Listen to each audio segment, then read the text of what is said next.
Hi, everyone, and welcome to another episode of the Brown Girl Green podcast. This is Christy Drutman, and I interview environmental leaders and advocates about workplace member diversity and inclusion, as well as creative solutions to the climate crisis. I'm working to change the image of what it means to be an environmentalist in the 21st century. Today, we are talking all things about solar. So a lot of my followers over the years have always asked me, well, Christy, if fossil fuels are so bad and we need to change to a clean energy future, how do we exactly do that? What's so great about solar energy? And I realized that I wanted to explore this topic because it's not talked about enough in a way that's very accessible. Like you see diagrams and you're like, I know solar's great, but like, what does that actually mean? How does that apply to my everyday life? And also, like, who's actually working on solar? Like, it seems like this very abstracted away concept. So I'm really excited today to have our guest, Laura, who's going to be talking about her experiences as a solar expert in the solar industry. And on top of that, being a rock star woman of color leading this industry. And I'm really excited for her to introduce herself. So, Laura, please tell the audience about your fabulous self.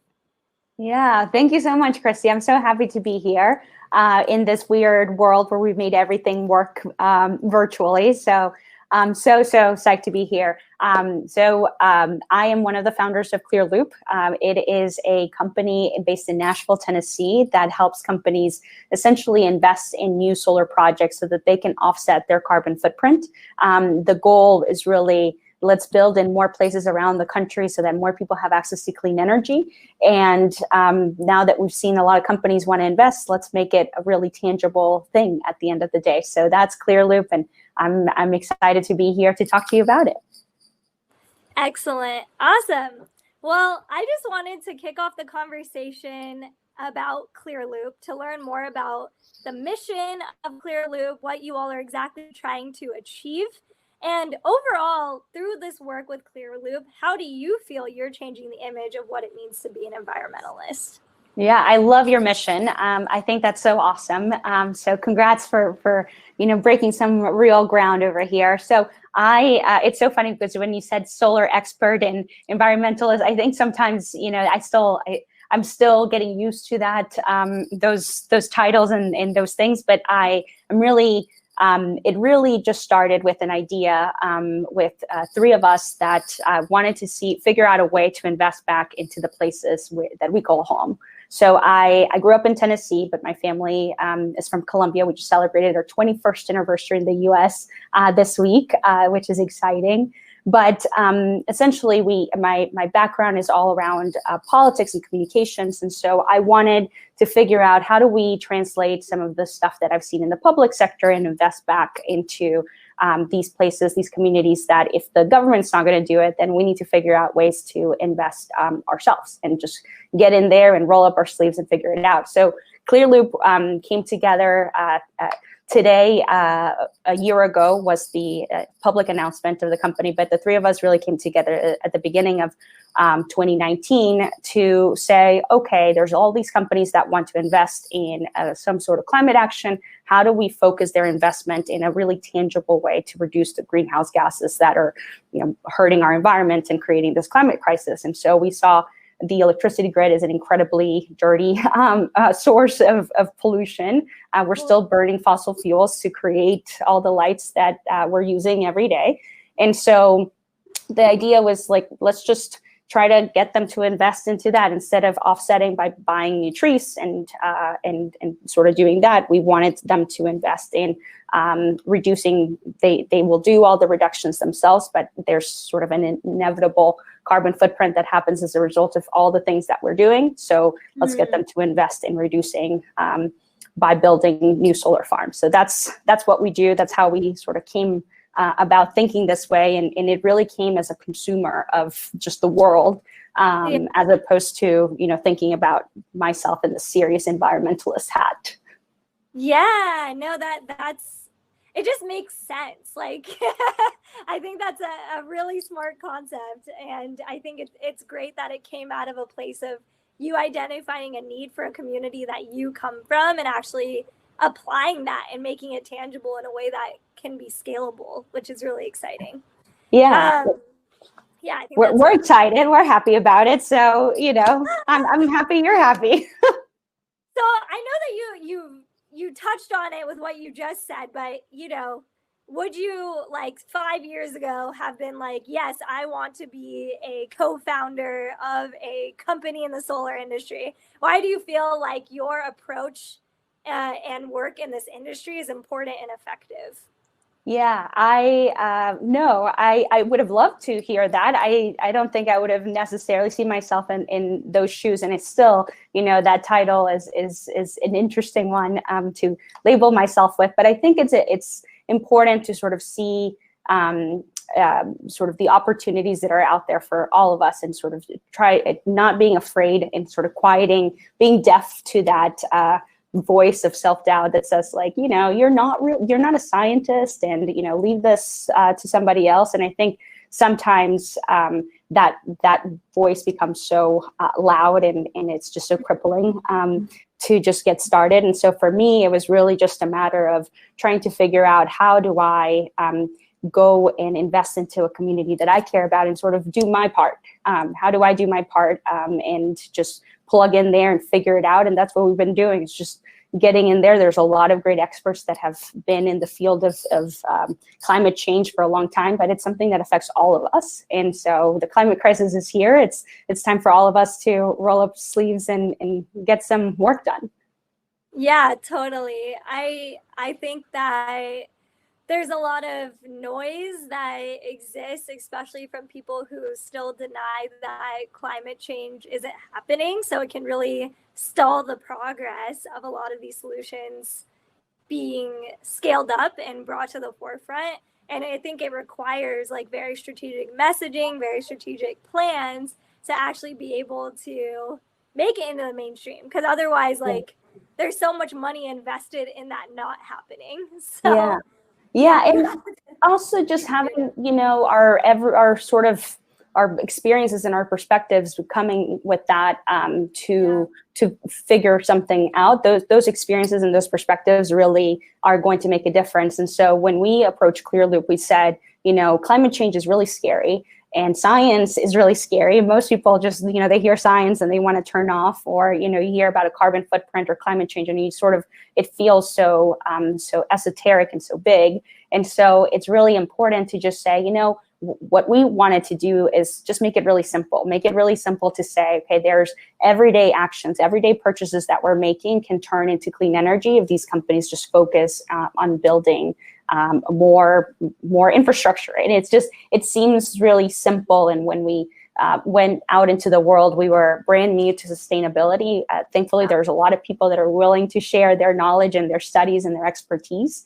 But it really it's going to take a lot of different perspectives and lenses, because we need that to make it approachable and easy for people to see themselves reflected back into the solutions for this climate crisis.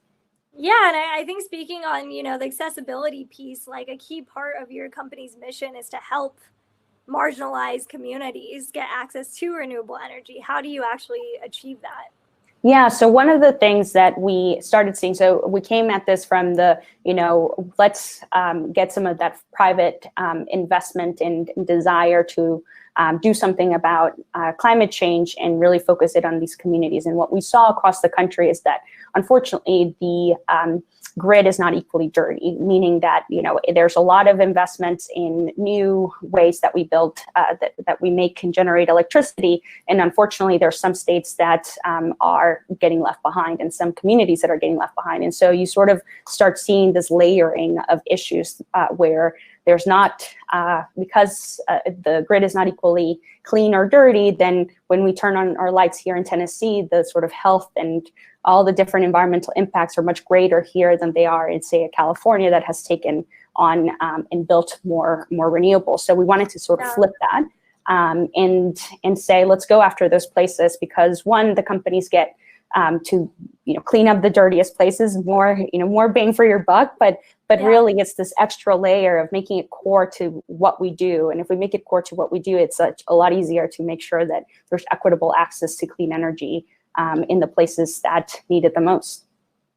Yeah. So how do these communities like get involved? Like how do you identify, or like how do they sign up somewhere? Like how does Yeah. that, yeah, how does that Yeah. get set up? So the first thing we did was basically look at where are the places where there's the highest sort of, where's the grid the dirtiest, where are the most, when we burn an hour of electricity, what place is getting the most carbon in the atmosphere. And so the first thing we did was look at that. And then it just happens to be, it's sort of a lot of middle part of the country that where in Tennessee, for example, only 0.2% of our electricity comes from solar.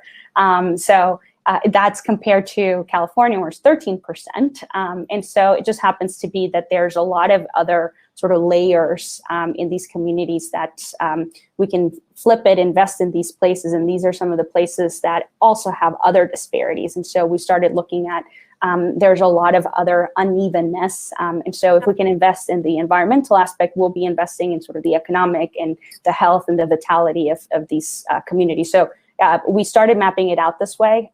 We have our first project in Jackson, Tennessee, where we're going to be working there. It's sort of in the town in between Nashville and Memphis, for those of you not familiar with the landscape of Tennessee, but it's sort of the place where all these rural communities come together to get their healthcare and get access to other things. And so we're really excited to be building in that community, just as part of, yes, their grid is really dirty, but also trying to figure out how do we integrate ourselves into that community a little bit better. And it happens to be that our the future home of our first site is across the street from the technical college there. So we're looking for ways to get creative and just sort of get involved with more than just the infrastructure investment. What else happens as a result of that solar project being sited in that community, and how can we plug that community back into it? Yeah, that's really interesting, because I think it's important to also know that like a lot of like Black and brown communities are typically located near oil refineries and natural gas infrastructure. And, you know, a lot of them have to like fight to even, you know, whatever, like be able to expand the margin in which like those companies are developing. So it's interesting that like you all are being a lot more intentional on how you're approaching the community, actually like working with them and not having it just be like, oh, here's our project and you have to deal with it. Right. And that it's no longer the trade-off for these communities shouldn't be, you know, we're going to make an investment in our community, but you have to trade your health and your well-being in order for that economic investment to happen there. And so we're excited because it's sort of a, exactly, it's a win-win in a real, but you're right, you have to be really intentional and sort of make it core to what we're trying to do. And we're hoping that, you know, we're building this, we're still very early, we're still young, but we want to make sure that it's fully integrated into what we do, because if we can layer all those things together, they just happen to line up really nicely. And for a company, it's better to invest in a place that has a dirty grid, because you get the most out of it. But also for that community, it's you know, they don't have to trade their well-being for some economic activity in their town, which is awesome. And that should be the way that things are. So we're really trying hard to make sure that that's the way that things happen going forward. Yeah, that's so awesome. Yeah, and I am interested also like with the way that you're approaching, the way that you're running your company. How do you feel your political background that you have has helped to inform and build the ideals of your company? Yeah, so for me, I think, well, one of the things, the fundamental things that I think about in terms of how we're building the company in Clearloop is just like on the practical matter, we learned a lot from when you do political fundraising, you're donating $1 to your favorite candidate, and that dollar itself by itself may not do the big thing, but it results in a big pot of money. And so for us, it's doing the same sort of idea and applying it to crowdfunding these solar projects. So, you know, you're essentially using all these carbon footprints that on their own and sort of that fee that on its own doesn't do much, but you know, once it's a multiplying effect of those everyday sort of actions and those investments, they result into something really big. And so that's sort of the fundamental part of it. But I think for me, it's also just being really practical and thinking about not everybody's coming at this from the same motivation. And so in politics and government and sort of everyday life, we've got to remember that people are approaching things from a different perspective, and just sort of, getting those different perspectives to the same end goal. The motivations for a lot of these companies that are making these investments may be very different. We tried early on to try to figure out why, but it was a complicated and layered thing. But really, the end goal should be the same. How do we invest in these places? How do we make a really tangible community investment in a new solar project that not only cleans the grid, but helps that community in the long run? And sort of figuring out why companies doing it is less important than the end result that we get at the end of that investment. Well, yeah, I mean, I think it's a finesse, as they say. I think it's like one of those things where you have a particular mission and strategy on what you're trying to achieve. It doesn't really matter if like they hold the exact same values as you necessarily, as long as they're actually like doing the right thing, and doing the right thing by doing it. So yeah, I mean, I think that's a really important point, is like, yeah, it's not going to always be the most perfect and pretty way to get you to find these solutions. It's about just being true to your own intentions and being very strategic on how to leverage other people's actions to fuel what you're trying to do. So I think that's very, very smart. This is great. And yeah, I mean, I think people are always skeptical of the scalability of solar. Like, why do you think now is the time that like solar has its day to shine? It's a moment in the sun. Not to be too punny, but why do you think it's the time to shine for solar right now? Yeah, well, the good news is that people, the technology has come really, really far. And so that's the good news. We know how to harness the sun and make it into electricity, which is awesome. It's been a long time coming. There's still a ways to go into some technology of storing it. But right now we have sort of low-hanging fruit.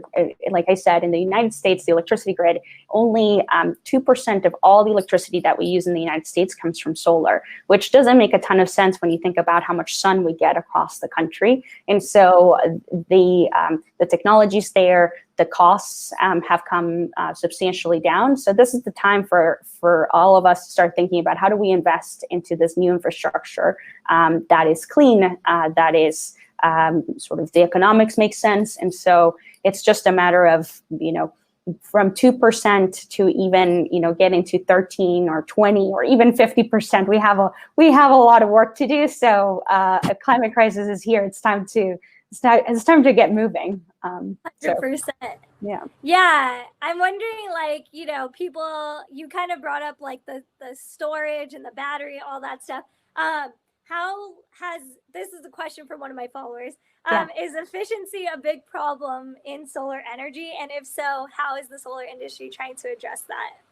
Yeah, so efficiency, yes. And so the technology is getting better and better every day, which is good. On the storage aspect of it, unfortunately, it's still too expensive to make it, at the large scales. But there are a lot of people working on it, and so I think for us right now is okay. We have some low-hanging fruit on just making this stuff available. The good news is that solar, when solar is the strongest, when it's peaking, is the same time that we're using the most electricity. So that's a really good thing, because we start turning off the things that are sort of the peaking plants in electricity, which is mostly generated by fossil fuels. So natural gas is peaking at the same time in the middle of the day when the sun is shining the brightest, and we're having the most active things in our economy happening. And so there's a good sort of matching that happens with the solar technology we have today.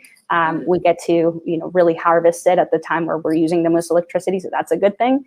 In replacing bad fossil fuels from emitting carbon into the air. Now it's just a matter of making sure that we continue to have that research and those investments into the storage, so that we get to harness it and not just harness it and use it right away, but actually use it for a longer period of time, even when the sun's not shining.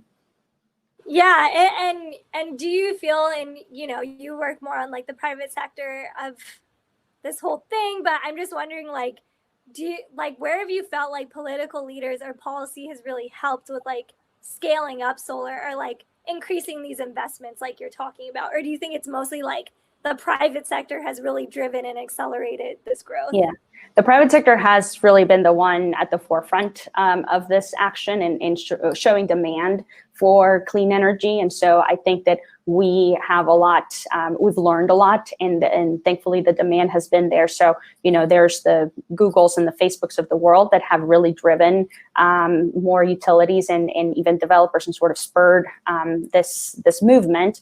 What we're hoping to do with Clearloop is expand that out to even more companies, to smaller and medium-sized companies that don't have the sort of giant sophisticated teams that are at Google and Facebook trying to figure out how to feed clean energy into their data centers, but just make it so that every day, smaller, medium-sized companies can also invest into that infrastructure because they understand how good it is for the environment, but also for the spurring the economy in those places where they're investing. Now, when it comes to the government and regulations, I think there are some ways that they can make it easier, because there are a lot of regulations around how utilities operate and how, what works and what doesn't work. And I think having, state governments and even the federal government start to look at how do we make it easier for these investments to happen is always a good place to be. And so we hope that there will be more of that. But we've seen, where there's the absence of sort of political regulatory changes or moves, we're seeing that the private sector has really stepped up and shown their commitment to investing. So, and ultimately that's because of consumers. That's because you and I are pushing these folks to really think about it. And so ultimately the consumer is the one who is making a really big difference and demanding these companies make a change. You hear that, everyone? You gotta stand. It's great. I mean, that's what I always push all the time.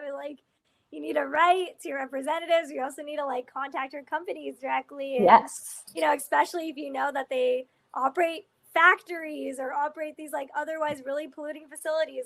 How are they, addressing the pollution they're creating? Right. And even the sustainable branded companies, right? There's a lot of companies that are starting up right now that are trying to do the right thing. They're, buying the right materials or using the right stuff, and they're branding themselves, and they're getting that extra glow of branding themselves as sustainable. And so there's always a question of, okay, what else, how else can they be doing some more stuff that is also core to their business? And looking at their carbon footprint is definitely one of those places. Totally. Yeah, well, I love solar. I think it's an amazing, innovation. I've worked with people in the solar industry specifically this past year, and I've learned a lot from them. It's been really awesome. So I think it's been really great. Unfortunately, I also need to, always bring in some of the critical lens to the Brown Girl Green Show. And, a lot of my followers wanted to understand also, some of the downsides of solar, just because obviously it's going to get us to the clean energy future we want, but also the way that it's potentially manufactured and produced, and even still the land that it can take up will still have environmental impacts. So I wanted to say that, this came from my followers, but also my own research. There's a lot of people who are a bit critical of the solar industry's use of lithium, cobalt, for example, and mining in countries, especially in the global south. And so I wanted to know, how is the solar industry, from your perspective, confronting some of the negatives around solar production? And how do you feel that your company personally wants to address that as well? Yeah, so one of the things, we're always learning, and I think that that's really important to continue to learn. And I think one of the things that that we can address directly, we're not manufacturing the solar panels, but what we can do directly is also how do we handle both the carbon footprint that we're creating when we're building the solar project. So that is something that we have taken very seriously. And so what we've decided to do as part of our process is that for 5 years, the solar facility will be operating itself to clean up its own carbon footprint for that, for the time that it took to construct and sort of build that. Another thing that we're really, really excited about is the land. And so what do we do about the land? So we've partnered with the folks at Silicon Ranch. They're our development partner. Also a company co-founded many more years ago by one of my co-founders, Governor Bredesen. And what they're pioneering is called regenerative energy. And so essentially it's bigger than just sheep and solar panels. What they're doing is that they are using these grazing animals to take care of the land under the solar panels. And so that's part of it, which is cute and it is great. We got to see it in action last week and it was awesome to see. But what Silicon Ranch has really done, and they've gotten together with a lot of these ranchers, these regenerative ranchers. There's a gentleman out of Missouri, his name is Trent Hendricks, and he runs a ranch called Cabriejo Ranch. And so what they do is they have all these sheep come and graze the land, take care of, instead of using machinery to take care of that land, they're using the sheep, and now I think they're doing chickens and some other, I think ducks are also part of the equation now. But essentially what we learned last week was something that was fascinating, was that it also helps with the soil and ensuring that there's no sort of deterioration that happens over time and erosion. And so instead of coming in with a bunch of plastic to try to ensure that there's no erosion, as part of the construction of this, they're using all the sort of natural ways in which these animals are sort of helping tend to that land. And so it was awesome to see that instead of using plastic and all the waste that goes into ensuring that these sort of construction projects don't erode the land, they're using all the natural things that we used to use before, and now inserting them back into that, and really regenerating the soil and sort of double cropping. So harvesting the sun from the panels, but also ensuring that the animals have something to graze on. So those are the kinds of things that we can start building and sort of pioneering and continuing to learn, because there's always going to be something else that we can do better and improve on. And I hope that those practices, are sort of the things that happen and become the standard across all solar developers. Totally. I mean, yeah, is this something like that example you just shared? Is that very small scale? You think that's one of the only people that's doing that? Or do you think there's actual resource guides or things online that companies or people could actually find on how to do things like that? Yeah, so Silicon Ranch is the sort of pioneering developer doing this stuff. They have it, they've started doing it larger scale. They're a large scale developer. So I think that their bigger projects are now implementing regenerative energy. And what they're doing is getting together with these ranchers and actually starting to figure out, not just, use it for themselves, but then start putting some standards and best practices out there to share with others. And so I think they have a website on regenerative energy where they essentially go through some of the steps of what they've learned in trying to put this so that it's more of a practice that is adopted industry-wide, which is exciting to see. Some pioneering happening from all the way down here in Tennessee. Yeah, no, that's really cool. I guess, back to what I was originally asking to go along with that. I think I think it's good that there's definitely people in the industry that are thinking of ways to reduce the waste and thinking about the afterlife cycle of a solar panel, because that also could cause a lot of waste. So I don't know if you have any other examples, even for the afterlife of the solar panels, if you know any of resources around that on how to dispose of that in a more environmentally friendly way, if you know any groups. There are some groups, and what the cool thing to see is that it's a young industry, so everybody's trying to figure out what else to do and how else to improve it, and not just make it sort of a legacy. We do the same thing over and over again.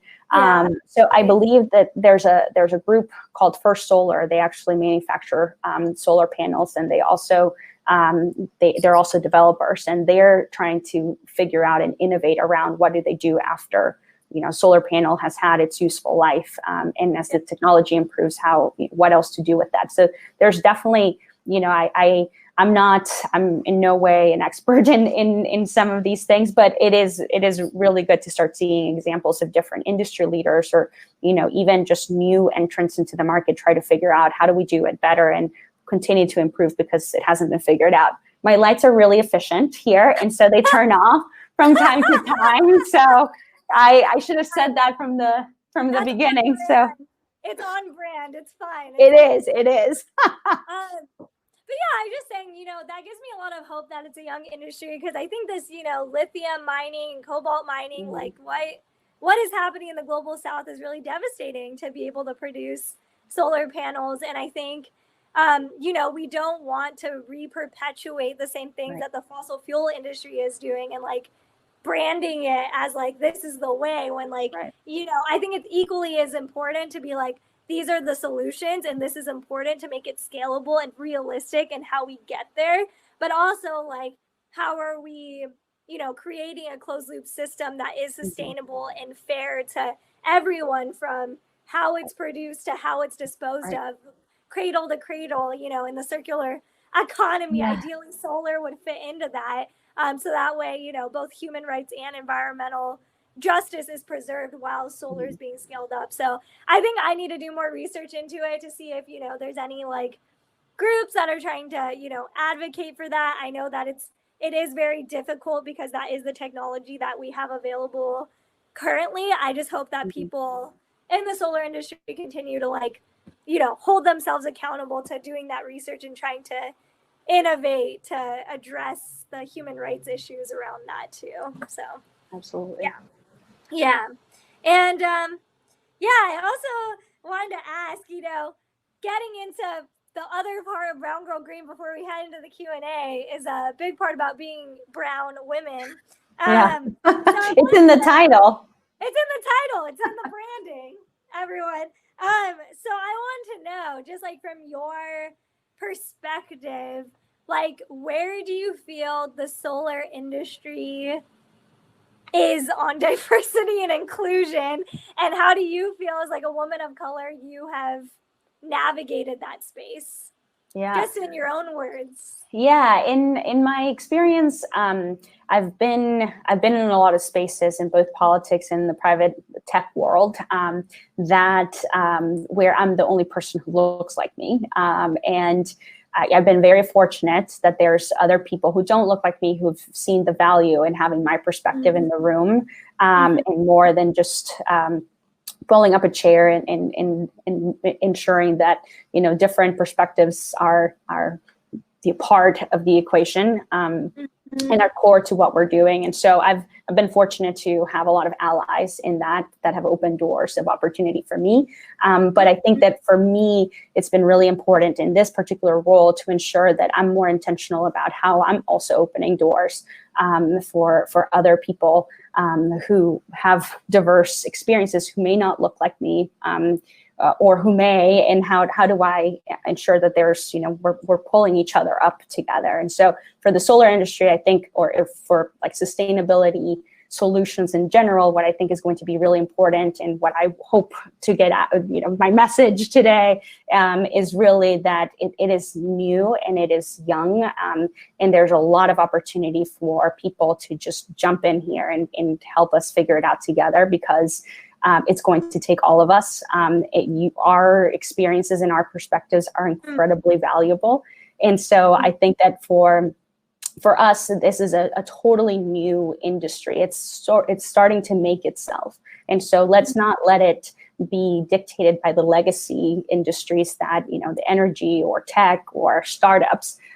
This is an opportunity that we really have to sort of take hold of a new industry and build it ourselves. And so I think that I'm very excited to see that there are so many more people that are interested in the intersection, in sort of like how everything is connected, this intersectionality of both, not just the climate aspect of it, but also access and equity, and ensuring that those things are sort of like seeing more people reflect themselves into an industry will be really important. And so my hope is that I can start raising the flag that there's opportunity here, there's growth, and and y'all just come on in and let's do it together, because it's, it's necessary. This industry is not going to do itself any favors or do well if we don't have the perspectives of, whether it's younger people or women of color, immigrants. This is a chance that we really have to just dig in here, because the climate crisis affects all of us. Yeah, I think that's great. I was asked by a few people who are interested and were like inspired by the work that you do. They just want to know, like, how do you get started in this industry? Yeah. If you have any recommendations, because I think, from my perspective of, working with folks in the solar industry this past year, I think what I've identified is that, like, the most important things to diversify the solar industry is to have more women, more people of color, in discussion rooms, in roles of leadership, in entrepreneurship, leading companies like you are. And so, that looks like feasibly what it looks like. But I'm wondering, like, for people who are just like, I want to get into solar, but I don't know where to start, what would you say to them?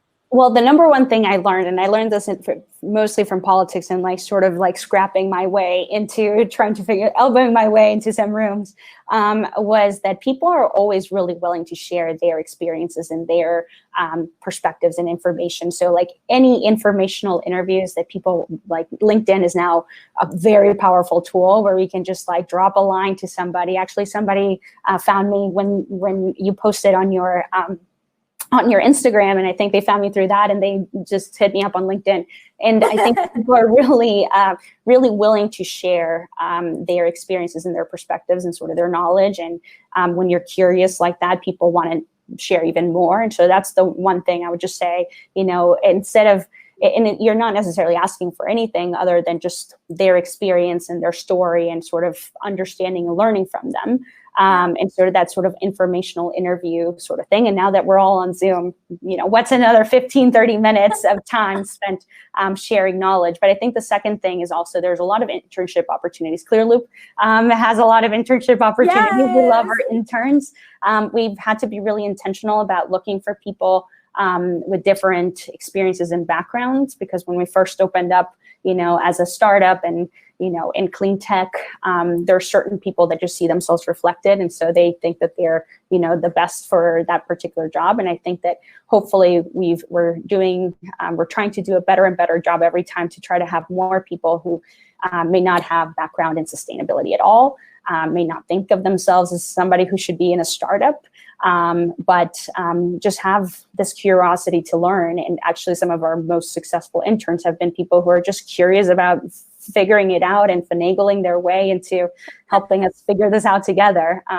And so, those are the two things I would say is just go out there and start meeting with people, just knock on some doors. One of them will open, 5 of them are open, who knows, but just start knocking on some doors and learning from people. And then the second thing is just, there's a lot of opportunities that may not be formalized, and they may be coming from that informational interview that you have where somebody's just now connected to your LinkedIn and they know your story, and so they want to connect you with another person. And I think that's always just sort of barging yourself into some of these networks is always a good call. It's worked for me, so I encourage other people to just try it out and figure out and just strap their way into it. And what do you feel are some of the top books or resources that you'd recommend for people who want to just learn more about solar that you found are really reader or user friendly?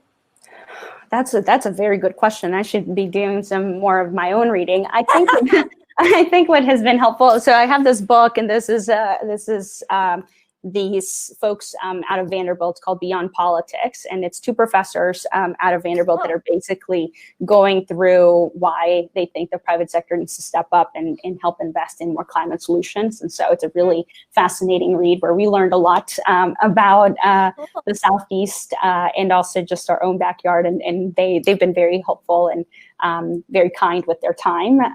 And so that's a good book. But I think in general, I've learned a lot also from Instagram and from people like you who are doing a lot of the hard research. So I feel like that's sometimes my best, way to learn is just, looking at Future Earth and some other folks that are, digging in there and just figuring it out. So I would say Instagram and, Christy, you're doing a good job of helping people learn. The validation is real. Hold on one Yeah. second. I'm gonna plug this in really quick. All right.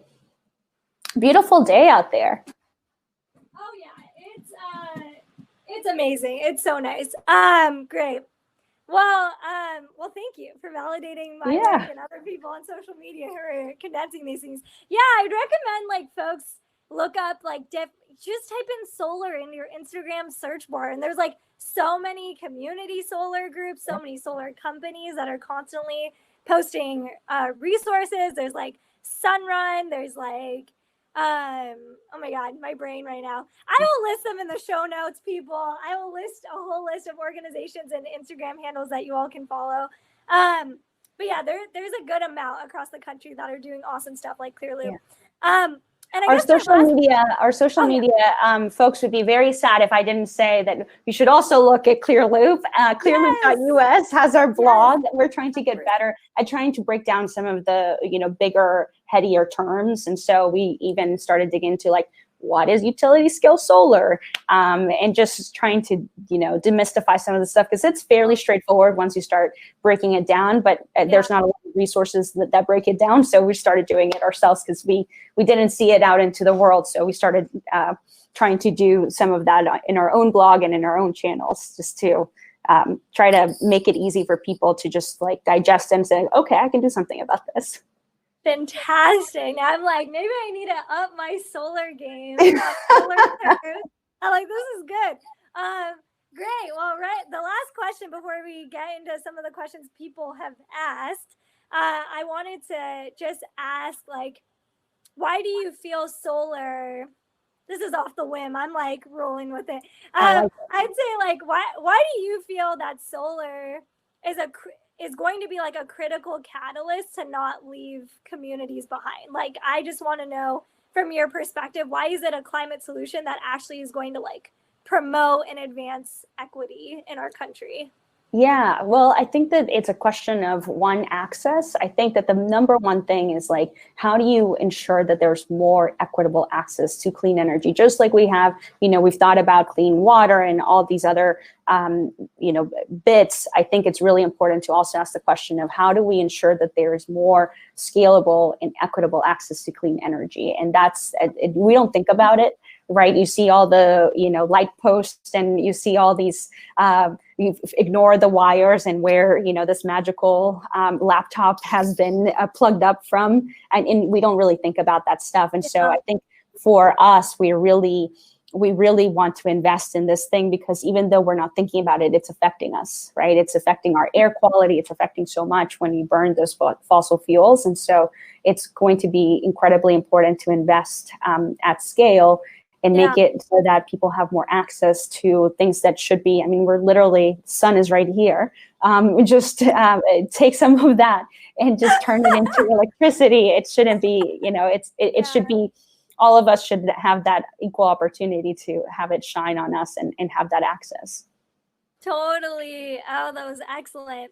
Well, I wanted to have some of the questions be brought to your attention. So the first question asks, how do you figure out where to build solar projects? I think you've already touched on this. Maybe you could build off of it by just explaining I don't know, maybe some people on here don't even know how solar really works. How, what is the best blog now? So one of the put solar. One of the things that we saw, so we released a white paper, which I'd never written a white paper in my life, but we did it maybe a month ago. And so what we wanted to show and share out with the world and have other people use this tool is a map that overlays two important factors that have never really been brought together before. And so we mapped out the United States and said, okay, how much sun does the country get, and how much electricity can you generate from all that sun? So the folks at NREL, they have done a very good job. The National Renewable Energy Lab has done a very good job of figuring that out. And so there's that factor. And then the second factor is how dirty is the grid? So how much carbon gets emitted into the atmosphere every time? And so we overlaid those two things and figured out, okay, here's the way to map it. here's a way to both look at how much resource do we have, how much sun do we get, and then two, how much carbon can we clean from the electricity grid.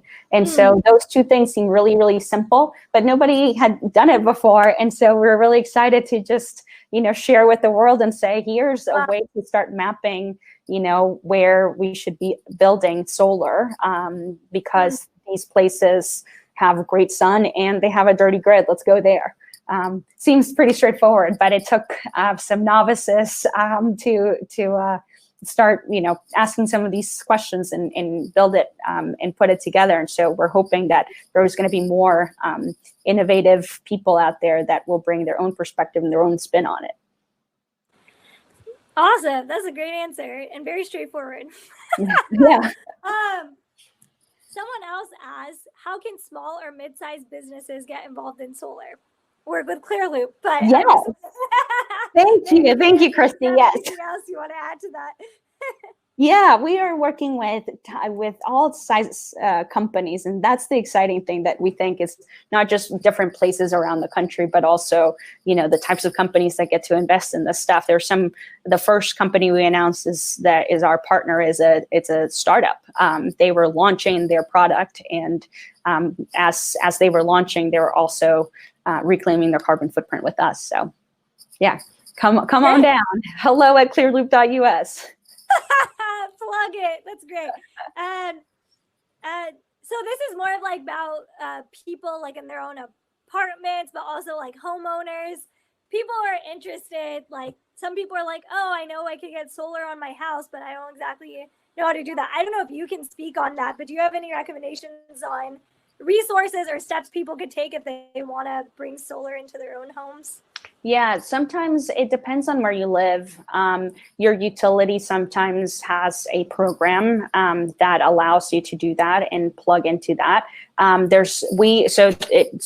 solar industry sort of broken down into different facets. There's distributed solar, so that's primarily rooftop, and there's utility scale solar, which is more, the thing that plugs into the big cords that you see around the road. Yes. So we're on the utility side of things, but I think there's definitely your local provider, or there's a lot of companies that have risen out of community solar and distributed solar, and so if you Google distributed solar in my town, you'll probably find some great resources. Excellent. Awesome. That's great. That's great advice. And yeah, I think in general, like there's so many more resources now for people to be able to get subsidies on getting solar on their houses. So I definitely recommend people looking it up. It may be different if you're like renting a property. I don't know all the details on that, but I would definitely, if you are a homeowner, or even if like that is a conversation you could have with like your landlord, I mean, I'm sure there's a lot of resources out there to try to address that. Cool. And then another person asked, oh, if my company has made a climate pledge recently, how can Clearloop help us meet our climate goals from the start? Yeah.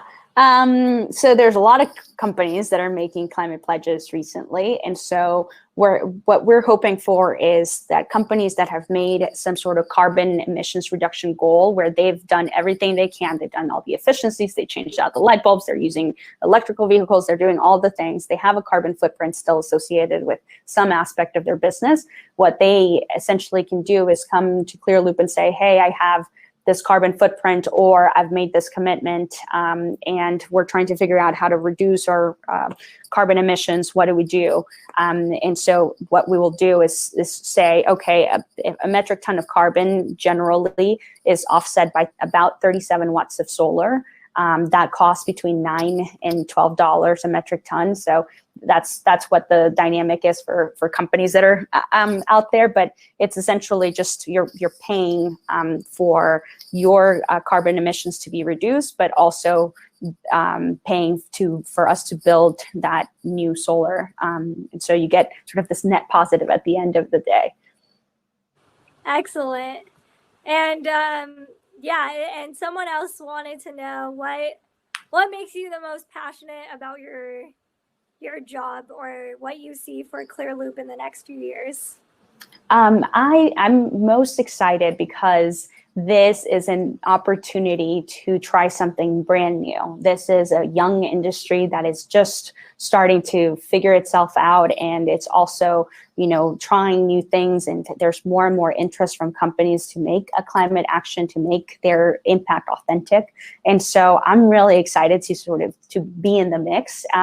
And I don't know what series of decisions I've made throughout my life that led me to this, but I'm really excited about the opportunity to just plug in there and figure out how I can bring my own spin and my own dynamic and my own experiences to it. And so I hope that there will be more people like me that are just coming from a very different background and just getting in there and digging in to try to figure this out, because we need it. Yeah, I mean, the solar industry is a very white male dominated industry, and I think having more women of color in that space is going to be very important to come up with community oriented solutions, because I don't know. I think that your perspective definitely informed the way that this work is being, conducted outward in the industry. I'm just wondering, because you've touched on it before, but I'm just wondering, why do you feel like there needs to be greater diversity in the solar industry? If you could just be a bit more specific on how you've seen your perspective or other women of color who you've met in the solar industry, how has that unity really helped you with building what you've built? Yeah, I think it is very present and core to what I want to do. And so that having that perspective and bringing that and sort of unapologetically, it just, my experiences have, all of our experiences dictate what we come up with. But I think being able to tap into that expertise, because we all have great ideas. We don't have all the great ideas. And so when everybody starts looking at like you or having the same experiences as you, then you know that you're going to start running out of some great ideas that you may be missing. And so I've also been really fortunate to start, because of this year has been so weird, start tapping into some of the other women who have been in this industry for much longer than me. And so I've met a woman out of Atlanta. Her name is Dana, and she is fantastic. And she's also an entrepreneur in the distributed solar side of things. And we've gotten to do some talks together, and I've been learning a lot about how she's trying to involve more of the social aspect of when you're investing, you're investing in infrastructure. Yes, that's great. But what else happens as a result of sort of that social investment in these communities? And so her perspective, being from Atlanta or, living in Atlanta has been really valuable. And it's helped me understand a little bit better about, how should we be thinking about these rooftop solar. And then another woman out of Oregon who I just happened to get connected with as well. And she's more focused on the education, on the STEM education aspect of it. And her name is Sean. And it's really just thinking about how do we get more people to start thinking about clean energy jobs as something that is just a normal thing, where it's not a specialized sort of thing, but that kids are learning this as part of their STEM education, and it's not sort of like a weird side thing, but something that's core to what we do. So it's actually been really awesome to start, the network is small, but we are learning from each other and we're helping lift each other up. And that's been a fabulous experience to get to know them, even though I've never met them in real, flesh and bone. But they've done a really great job of welcoming me in, because I was the newcomer in that industry. And so it's been great to see other women lifting each other up, especially women of color. Amazing. Well, I would love to get some of the names of those people from you, because I would love to put them in the show notes if people want to reach out on LinkedIn, just as you were saying before, to get started. That would be really awesome. We could just build a whole network of young. Yes, let's do it. To get into solar. I think that's awesome. Well, I just want to know if you have any last words just to encourage, people who are listening to this to get involved with solar, how they can connect with you. If you just want to finish off, any final thoughts? Well, one of the things I would be very remiss if I didn't mention that everybody should vote. Please, please vote. That is incredibly important this year more than ever, and I think everybody knows that. But beyond this year, voting. I think now we see what happens when people don't vote, but I think beyond this year, just making sure that you're involved in voting in your local elections and your state elections and federal elections, that's incredibly important and the most powerful tool we all have. So that's the number one, that's the sort of thing that I needed to make sure that I said. But I think for anybody who's really interested in learning more about Clearloop, learning more about solar, I'm happy. I need to put myself out there, just like many people have done that for me. And so, I'm on LinkedIn. You'll find me very easily. I already set up a conversation with the young woman who reached out to me, and I sound like an old person saying young woman, but I'm really psyched about the moment that we're in, and I hope that other people can see that excitement, see themselves reflected in what we're doing here. So thank you for the opportunity. Thank you for giving this platform. I think we need to build our own platforms from time to time, and so here we are, just doing the thing and not taking no for an answer and asking why not and why not me. So I really appreciate the opportunity, Christy. Yeah, thank you so much. This was an excellent interview. I had so much fun. I hope that the folks who have come in and out on this episode enjoyed it, learned a lot. You can connect with Laura on LinkedIn or on Clearloop's Instagram and LinkedIn. And you can always check out me, Brown Girl Green, on social media. And I hope that you all subscribe to the Brown Girl Green podcast, subscribe to Brown Girl Green on YouTube. And thank you again for joining us for another awesome episode of the show. Thank you so much, Laura. Thank you. Thank you so much. Thanks, everyone.